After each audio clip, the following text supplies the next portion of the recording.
Dear devotees, today I'll explain to you about Shri Krishna's disappearance.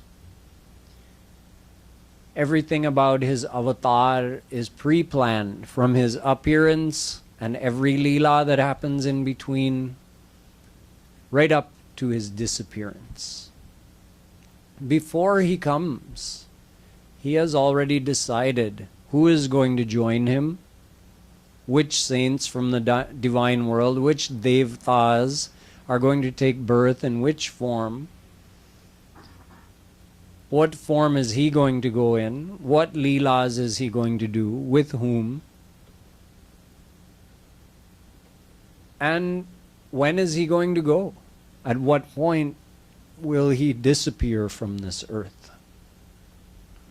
It's all planned out for the benefit of the souls, whatever is best for the souls. So Shri Krishna always comes with a plan, and once he's accomplished what he needs to accomplish, he goes back. So today you'll hear about his leela samvaran, which means the conclusion of his leelas here on earth.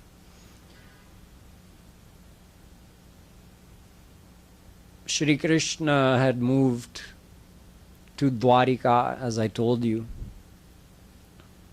And there in Dwarika also, he had a huge family. I told you that he had 16,108 wives. He had 10 sons with each of them. That works out to 16,000, that works out to 161,000 children. Then each of them also had 10 kids. So you're looking at millions just in Shri Krishna's family. So that whole vansh, Yadu vansh, was huge. Many of them were also descended devtas from Swarg that Shri Krishna had instructed before he took avatar to go and take birth on earth. He says, you're requesting me to come and do this work for you. You also go, take avatar, and you can basically be born in the Yadu vansh. So Shri Krishna also had to send them back. He came up with a plan. He said, if they all stay here, I'm trying to lighten the burden on the earth. They're also going to become proud rulers. We have too many warriors amassed here. We need to lighten this load as well before I leave. So with Shri Krishna's will, his family got cursed. By whom? By a group of great rishis that included Narad, Vasisht, Durvasa, Atri, and many, many more famous eternal rishis. All these rishis were gathered somewhere for a ceremony, and some of the boys from the Yadu vansh went, and they were kind of making fun. They were disrespecting these rishis. They dressed one of them up as a girl and brought that boy dressed as a girl in front of those rishis and said, "Oh, rishis," pretending to be very humble, "Oh, rishis, we have a question for you. Can you tell us that is she pregnant with a boy or a girl?" So these rishis said, she's pregnant with a metal mallet, a mallet made of iron, which is going to end this whole Yadu vansh. So the boys were terror-struck that they'd received a shrap from these rishis.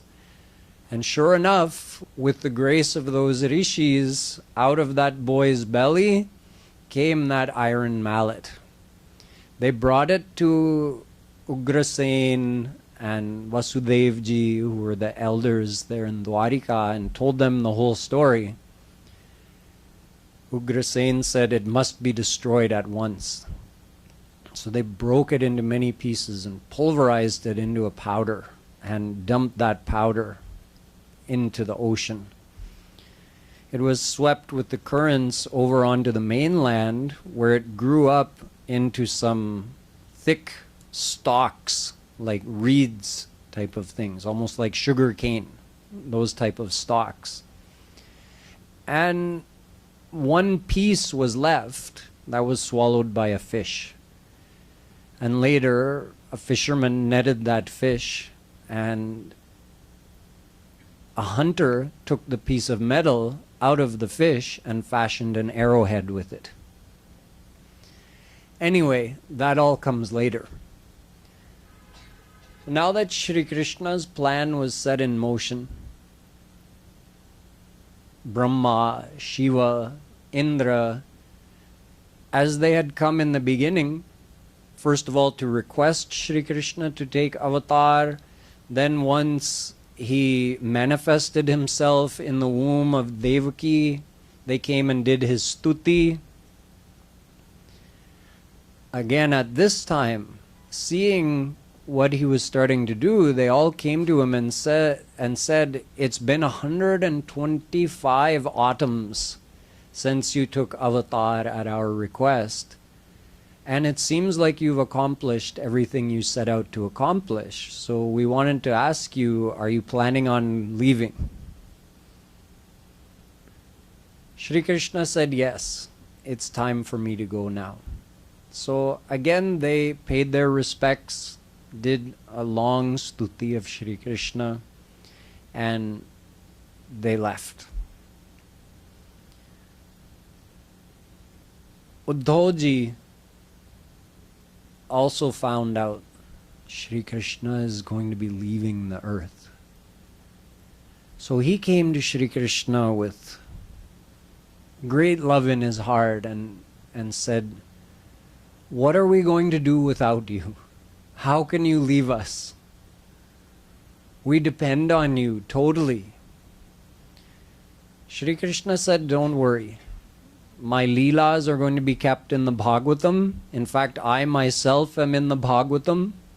Anyone who listens to or meditates upon or sings those leelas, they will get me in their heart. They will always have me with them. So since Uddhava had come to Shri Krishna, he also wanted to ask a few questions while he had the chance. When you've got God right there in front of you, why not clarify any doubts that you might have? So he asked a couple of questions, and Shri Krishna and he had quite a long discussion. In fact, it's even longer than the discussion Shri Krishna had with Arjuna. So this discussion is called Uddaho Gita. Just like Bhagwat Gita is the discussion between Shri Krishna and Arjuna, this section of the Bhagwatam, which takes up almost the entire 11th skand, is called Uddhav Gita, the conversation between Shri Krishna and Uddhavji. In this long conversation, where they cover many, many topics, the heart of it could be said to be the 14th chapter of the 11th canto, where Shri Krishna tells the greatness of bhakti. It starts with Uddho asking a question. Vadanti Krishna Shreyansi Bahuni Brahmavadinah Tesham Vikalpa Pradhanya Mutaho Ekamukhyata. Shri Krishna, there are so many paths described in our scriptures and promoted by saints in the world. So I have two questions for you. Why have all these paths come to be? And secondly, out of all of them, is there one single path which is the correct path, by following which any soul can reach to you? So Shri Krishna first told how so many paths came into being. Kalena nashta pralaye varniyam veda sangita mayadau brahmane prokta dharmo yasyam madatmakah. Shri Krishna begins his answer by saying that, Uddhao, in the beginning I manifested the Vedas. Ved is not a book. Okay, nowadays you get it in the form of a book. Ved is an eternal knowledge. Vedo Narayana Sakshat. Ved is another form of Shri Krishna himself. Ved is godly. And it resides within Shri Krishna in a subtle form during Mahapralaya, and when Shri Krishna does Srishti, even before he manifests the souls to go and take birth, he produces Vedas. Through his breath, Veda is produced. So it's said to be Bhagwan ki Vani. It is the very words of God. Although Veda is never invented or thought up or created even by God, even by Shri Krishna. Why? Because Ved is also eternal. Ved exists within Shri Krishna eternally.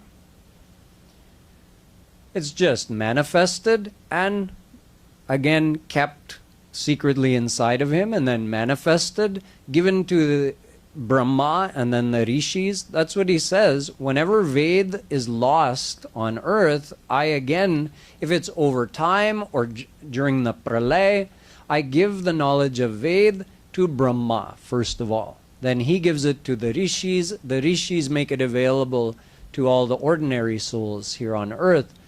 And the thing that is in Vedas, Shri Krishna summarizes in 3 words. Dharmo yasyam madatmakah.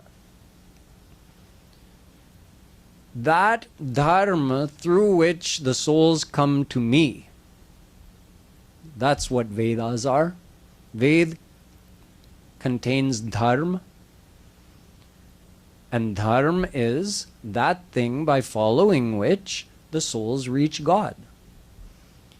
So, Uddhao, I make Vedas available for that purpose so that souls can come to me, which is also the purpose of Srishti.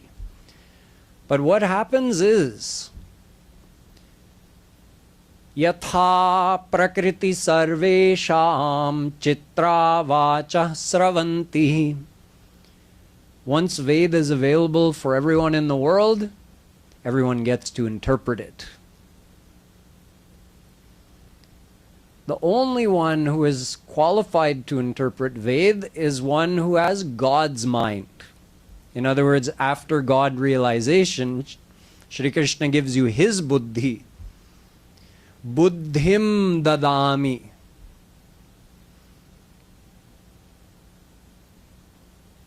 Shri Krishna says in Gita, I give my divine mind to the one who surrenders to me.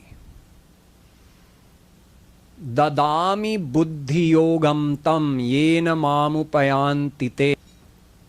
So only a divine saint who has attained God can know God or know the Vedas. But it's available to all of us. Even those who know Sanskrit, they're Sanskrit scholars, they cannot know Vedas unless they've attained God. Only with God's grace can Ved be known. The people of this world have mental tendencies which align with one of the 3 gunas of Maya, either Sattva, Raj or Tam, and accordingly they will interpret the words of the Vedas either in a Sattvic way, Rajas way, or a Tamas way, and all 3 of those would be wrong because Ved is beyond Sattva, Raj, Tam. So accordingly, people look at what's written in Ved and they say, this is the thing. No, this is the thing. Dharma me ke yashaschanye kamam satyam damam shamam anye vadanti swartham va aishwaryam tyaga bhojanam kechid yagya tapodanam vratani niyaman adyantavanta evaisham loka karma vinirmita dukkhodarkastamo nishtha chudrananda shucharpita. I don't have time to explain all of this in detail, but what Shri Krishna is saying is, people find all these activities and practices that are mentioned in Vedas for one reason or another, and according to their own pravritti, they say, this is the thing. See, it says in Ved. And they make that the supreme thing. But Shri Krishna says all of these things keep one within Maya. Only bhakti takes you beyond Maya. All of these practices, if they don't involve bhakti, meaning surrender to God, adyantavanta evaisham, they keep you within the field of limited enjoyments and sorrows. And whatever pal they give you is always going to have a beginning and an end. Adi antavant. And dukkho darkastamo, they always involve suffering. Even happiness in this world, in this Mayic world, involves suffering. We're never free from stress. And all happiness comes to an end one day. Even in Swarg, there's a mixture of dukh. Anyway, Shri Krishna says for that reason, all of these practices are incorrect if someone thinks they're going to take them to God. Na sadhayati mam yogo, na sankyam dharma uddhava, na swadhyayas tapastyago, yatha bhaktirmamorjita. He says, Uddho, I am only captured or captivated by bhakti. All these other practices, gyan, yog, karma, swadhyay, tap, dan, none of them captivate me. Bhaktyahame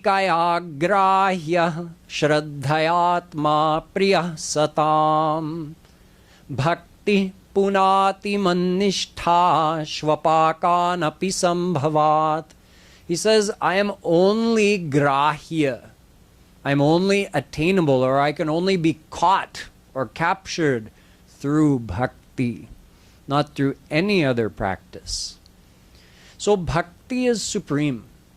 All the other practices of Vedas are described for one reason or another, for one circumstance or another, but they are not the path to God.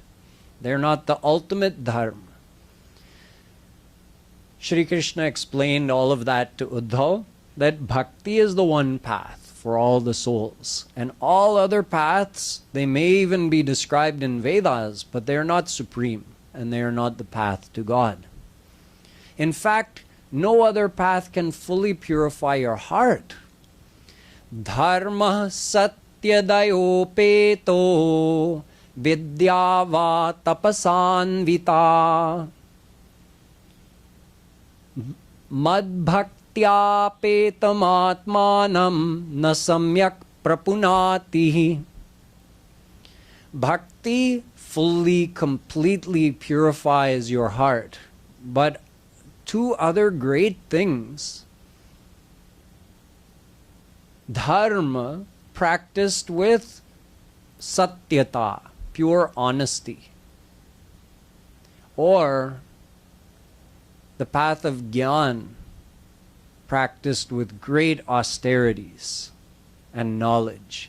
Neither of these two things can fully purify your heart. Na samyak prapunati. Only bhakti can purify your heart.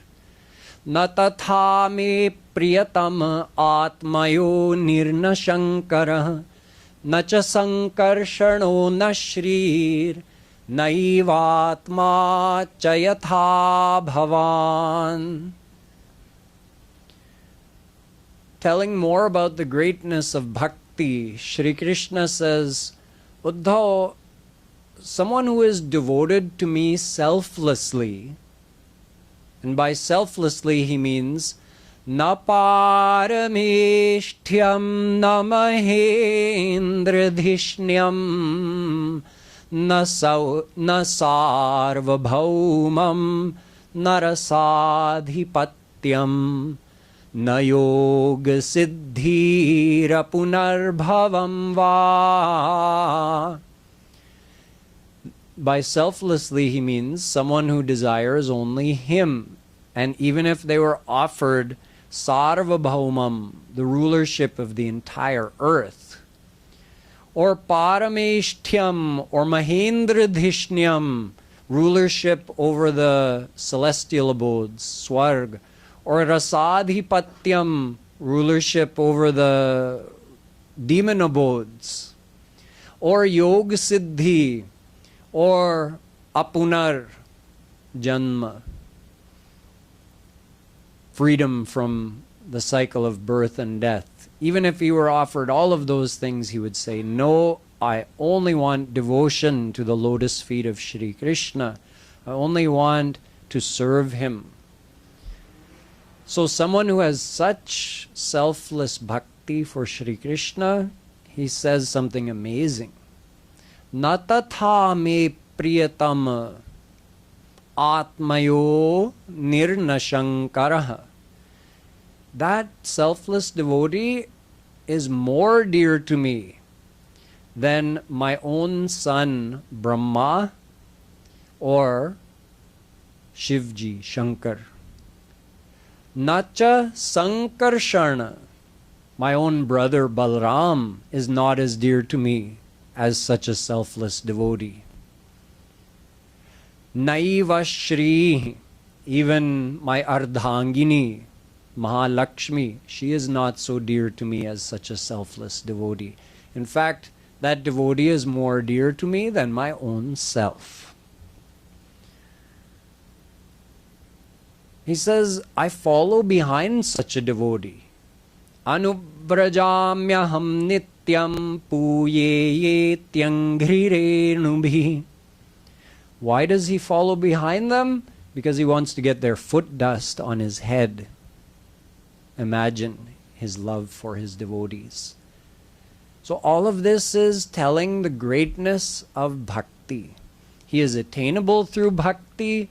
The one who has selfless bhakti for him becomes so dear to him that that devotee is dearer than his own self, and he follows behind that devotee like a servant to be purified by getting his foot dust on his head.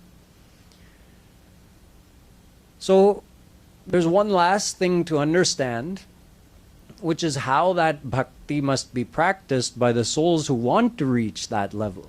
So he tells Uddho Ji that as well. All of this is from the 14th chapter.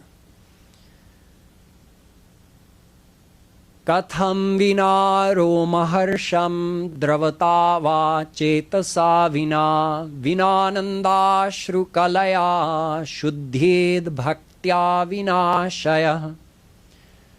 Although Shri Krishna said bhakti could purify your heart, but how? Not through physical formalities of bhakti.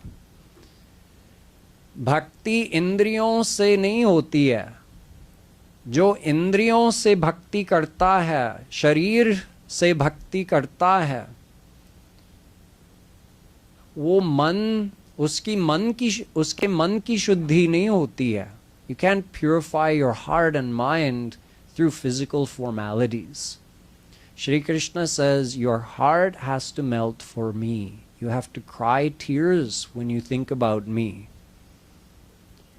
Your body should thrill. You should get goosebumps. Your hairs stand on end. Your whole body thrilling to think of me. Then your heart will be purified. Then bhakti is effective. And he tells a couple more secrets about devotion. Yatha yathatma parimrijyate sau mat punyagatha shravanabhidhanai tatha tatha pashyati vastu sukshmam chakshuryathai vanjana samprayuktam. He says, the one who listens to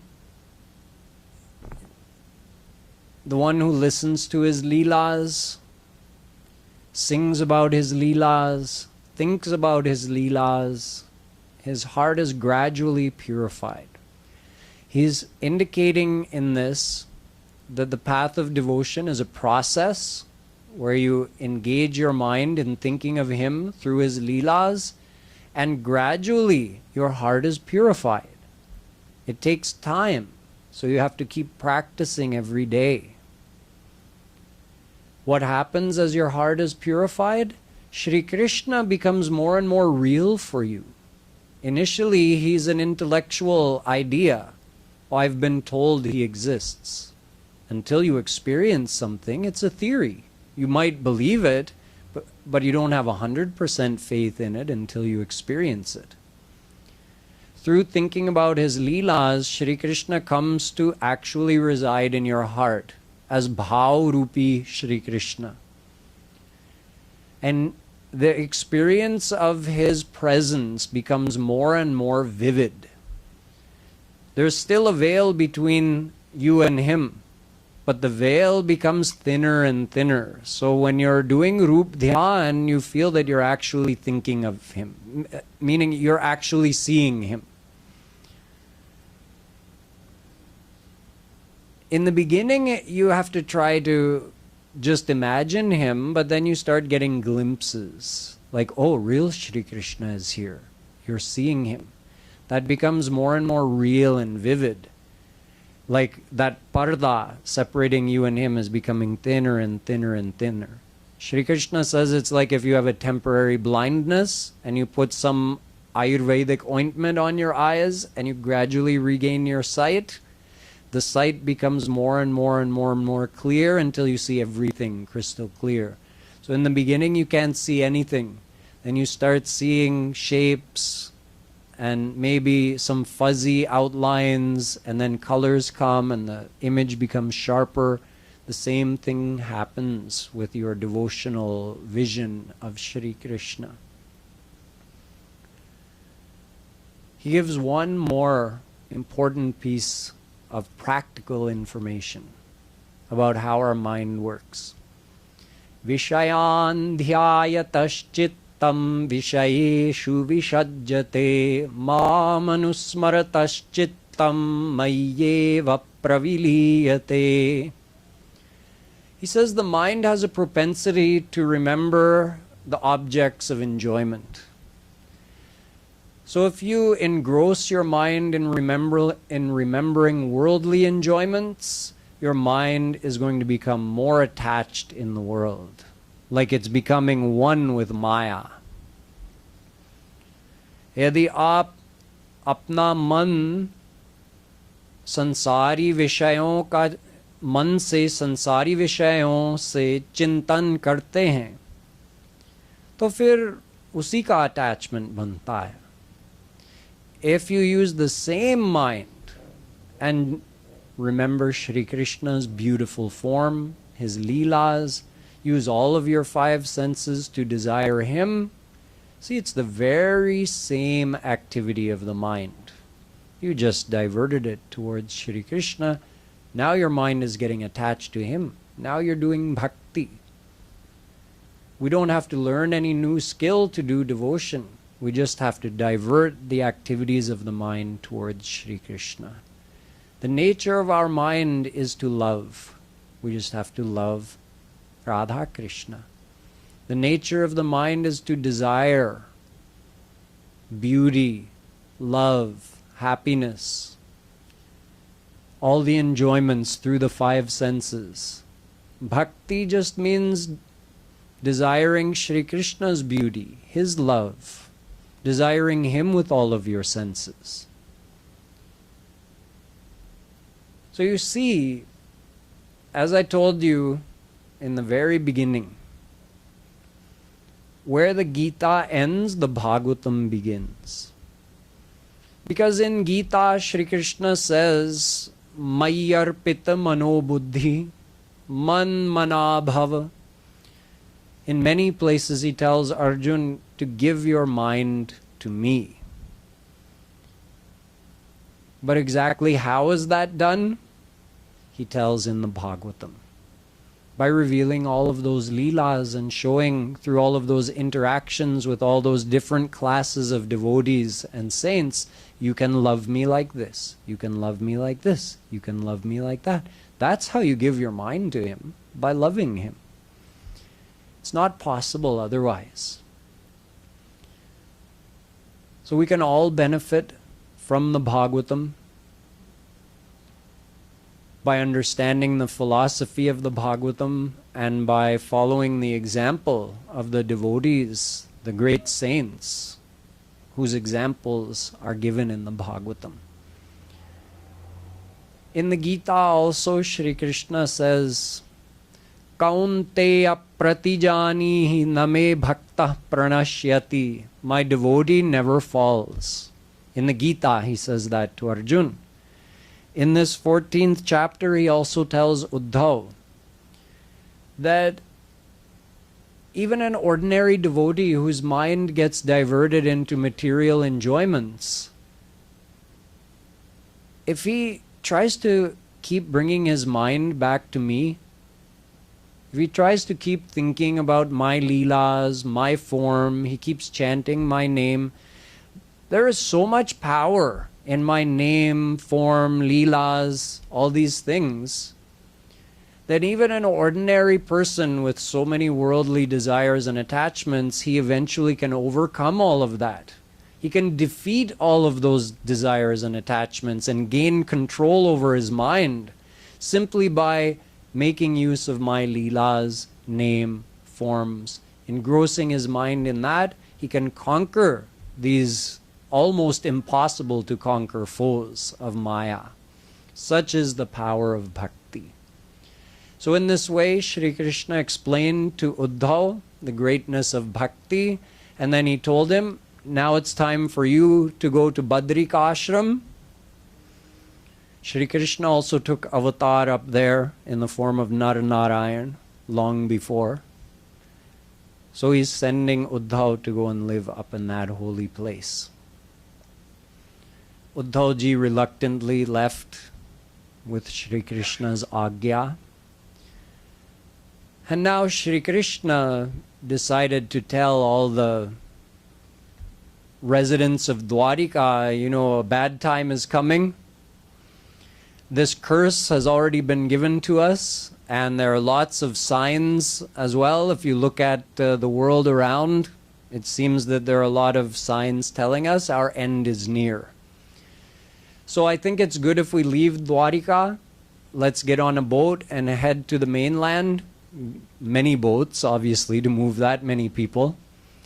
And we'll send the women and children and the elders to Indraprasth, where Pandavas are, because something bad is going to happen. So they all head out.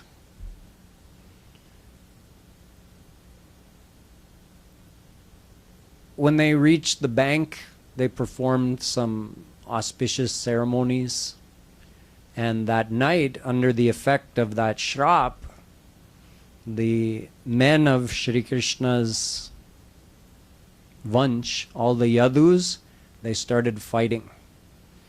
And when they ran out of arrows and all the other weapons, they picked up those canes, those thick grasses, reeds that were growing on the shore that had grown out of that powdered iron. And as soon as they picked them up, they became these iron weapons, and they all fought each other. And they even started attacking Krishna and Balram. Krishna was just smiling. This was his plan. Many of these were devtas. They had to go back to Swarg anyway. So a big fight broke out, and they all battled each other, and of course, other than Krishna and Balaram, no one survived.